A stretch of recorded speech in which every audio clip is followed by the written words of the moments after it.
سلام الله عليكم. مرحبا بكم في قصة جديدة.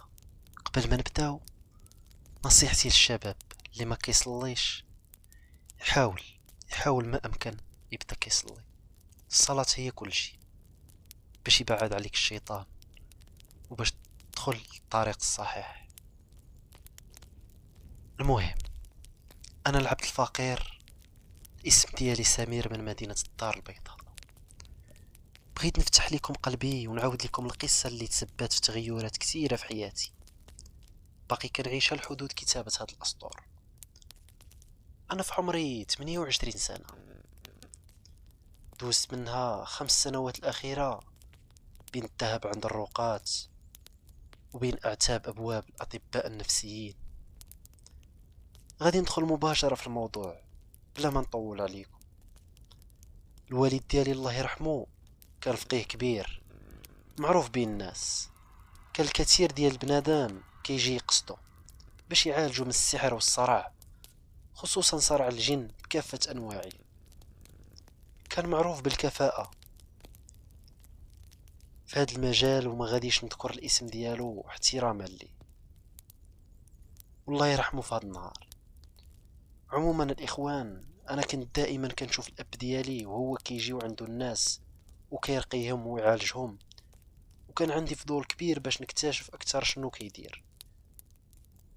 المهم، فاش ولات عندي 15 سنة وليت حتى انا مولوع بداكشي ديال الجن. وكان الاب الله يرحمه مرة كيعاود لينا القصص ديالو مع معشر الجن، وبلي شحال من مرة وقع في خطر وكان على سبه يموت لولا الألطاف الإلهية. واحد النهار ترجيته باش نحضر معاه جلسة من جلسات الرقية، ووافق. وهاد الشي وقع غير من 5 سنوات، كان في عمري 23 سنة. والسيدة اللي كان غادي يرقي داك النهار كانت في متوسط العمر، تقريبا تكون عندها هذيك 30 سنة. كانت تعاني من المس، هادشي اللي كان يسحاب لينا ديك الساعة، ولكن في الحقيقة كانت كتعاني من شي حاجة كثيرة بزاف. في اول ساعة بدا الوالد كيقرا عليها، ولات كتوقع امور غريبة في البيت، لدرجة ان الاثاث كيتهز ويتخبط من على السقف.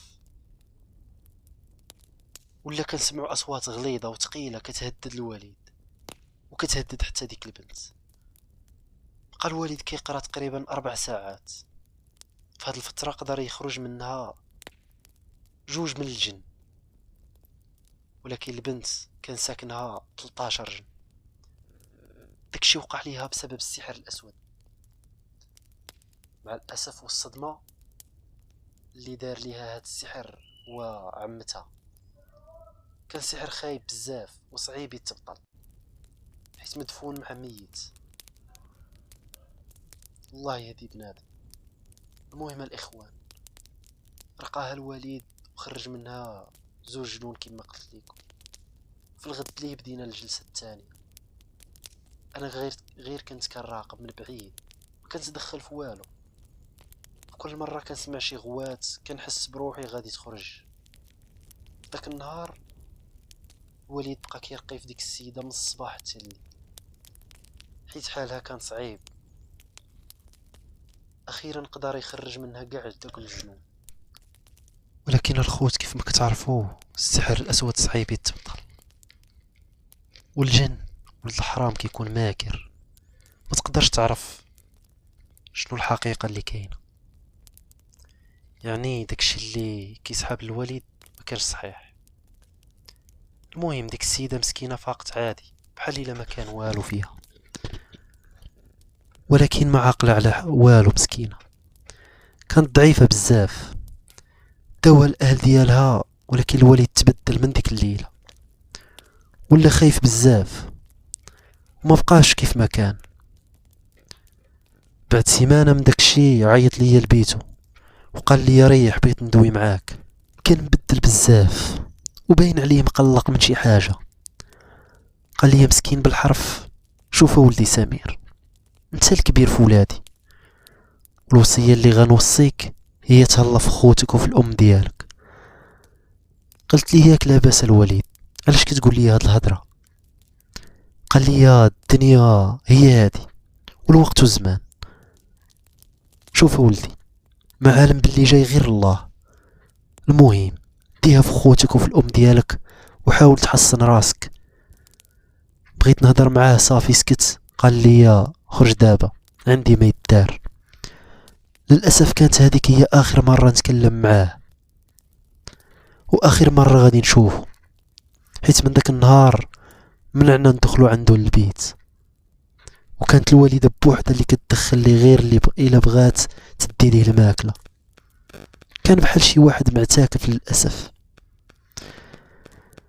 غادي يتضح من بعد باللي ديك السيده اللي لقاها الوليد هي السبب في داك الشيء اللي وقع، حيت من بعد 15 يوم من جلوسي مع الاب الله يرحمه لقاو ديك السيده اللي لقاها شانقه راسها وميته. كانت في الدار ديال الاب ديالها مخليه ورقه مكتوب فيها جمله واحده: لا حياه مع هؤلاء. هادشي اللي خلات والله اعلم شنو قصدات بداك الشيء اللي كتبات. الوالد ديالي ملي ساق الخبار زادت حالته تأزمات وما بقاش كينعس. غير شي ايام قليله من مور الوفاه ديال ديك السيده دخلت الوالده عند الوليد تعطيه ما ياكل. لقاتو ميت والجسد ديالو كله خضر بمعنى الكلمه. جا الطبيب دار الفحص وقال باللي الوفاه كانت بسبب اختناق حاد. الصراحه الاخوان في داك النهار حسيت بحياتي كلها ضاعت فرمشة عين.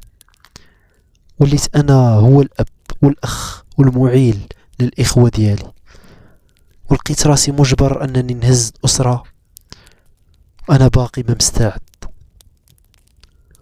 وبقى لغز وفاه الاب ديالي وديك السيده محير وما لقيناش ليه الحل.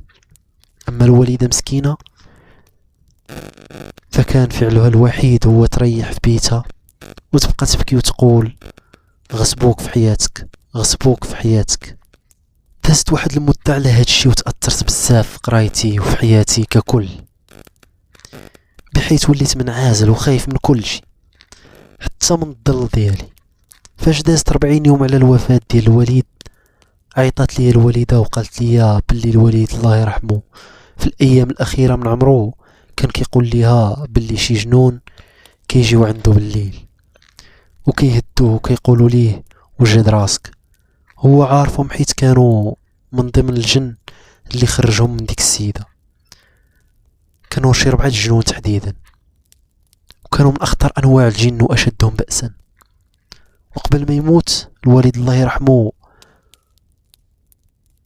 حلمات بواحد المرأة جاتها في المنام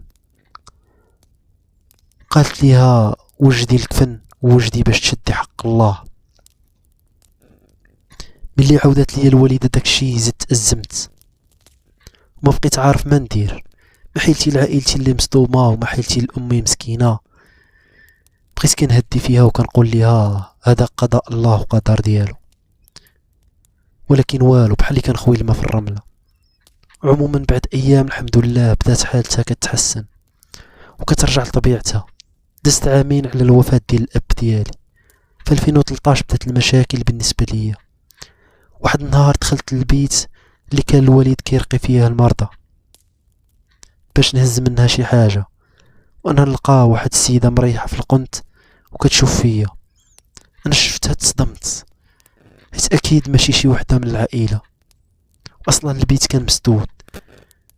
بقيت كنقرا بعض الايات اللي حافظ وهي باقي كتشوف فيا وكتبتسم شويه وهي تقول لي ما تخاف من دابا من والو السي سمير، ولكن خاف من بعد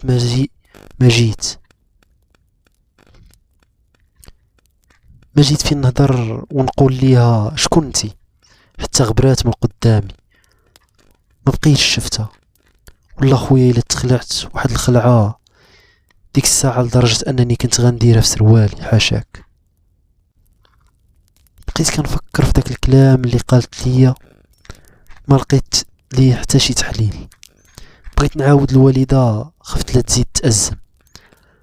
المهم دازت شي ايام قليله وفي واحد الليله كتضربني الفيقة وبلا شعور مني كنلقى راسي في نفس البيت. شكون اللي داني ليها الله اعلم.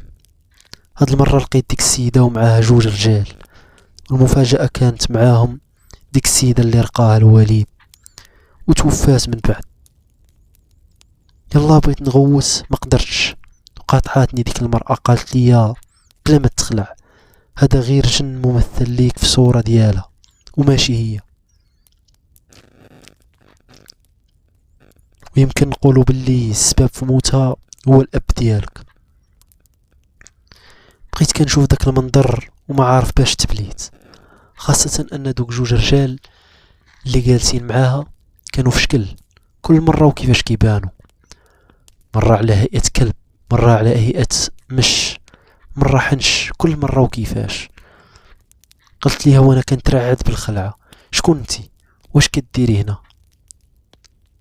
انا بالله معاك وبشرح. قالت لي انا الضحية من ضحايا الاب ديالك. قلت ليها ياك قتلتوه وغصبتوه في حياته؟ قالت لي انا ما قتلت حد، باك هو اللي قتل راسه. وبدات تضحك بواحد الصوت غريب بزاف، وبلا ما نشعر كنلقى الحال صباح وانا ناعس بيتي. نط بالزربة توضيت وصليت ومشيت كنجري. دخلت عند واحد السيد كان صديق ديال الوليد الله يرحمه، كان فقيه وراقي كذلك. عاودت لي داكشي اللي شفت في الليلة اللي دازت وشنو قالت لي هذيك المرأة. حسيت بيه بحال الا تصدم.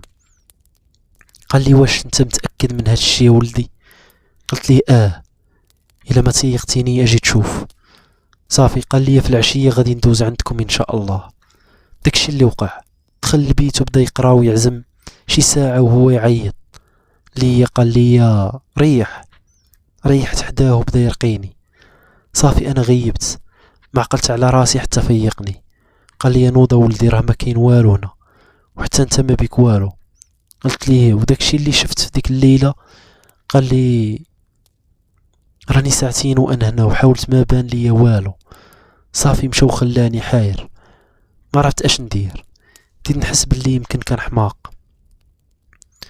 نط بغيت نخرج من البيت وهو يتسد بوحدو، وفي لمح البصر بانت لي هذيك السيدة عاوتاني، وهاد المرة كانوا معاها بزاف ديال الجن لدرجة اني كنحس براسي وسط زحام ما قدرش نخرج منه.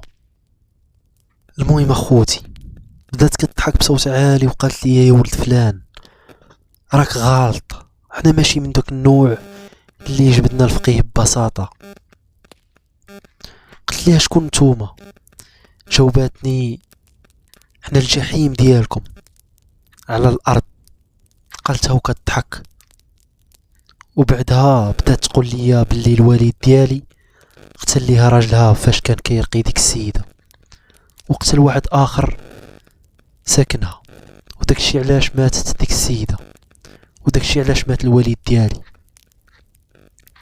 في ديك اللحظه حسيت بشويه ديال الشجاعه الممزوجه بالخوف، وقلت ليها ولكن نتوما كنتو كتعداو على ديك السيده. وهي تغوت بالجهد وقالت لي ماشي حنا اللي تعدينا عليها، عمتها اللي تعدت عليها وشدت 13 روح وكتفاتها في الجسد ديالها. قلت ليها كيفاش كتفاتها؟ قالت لي باللي داك السحر اللي دارت من الشدة ديالو تسبب الابطال ديالو في قتل راجلي وواحد سيد اخر، وهادشي اللي قتل ديك السيدة وقتل باك حتى هو. قلت ليها وانا مالي، ياك ما بيني وبينكم والو؟ قالت لي كاين بيننا وبينك بزاف، باك تسبب في الاصابة ديال واحد منا، وما حدو هكا غتبقى تشوفنا واعتبر راسك على نقشة، وإلا ما براش داك السيد غادي تلحق على اللي ولدك. واللعين باللعين في ديك اللحظة غبرات. عاوتاني من ديك الليلة تقلبات حياتي، وليت كنشوفها في كل مكان. المهم اخوتي العمل وصلنا لنهاية في بيتي في كل بلاصة. من اللي سمع ليا حتى الآن وقت ما بغيت ندير شي حاجة كنشوف اشترك في القناة ويبارطاجي الفيديو مع صحابو. سلام عليكم. وانا على هاد الحال ما خليت فقيه، ما مشيت عنده، اطباء نفسيين ما داروا لي والو،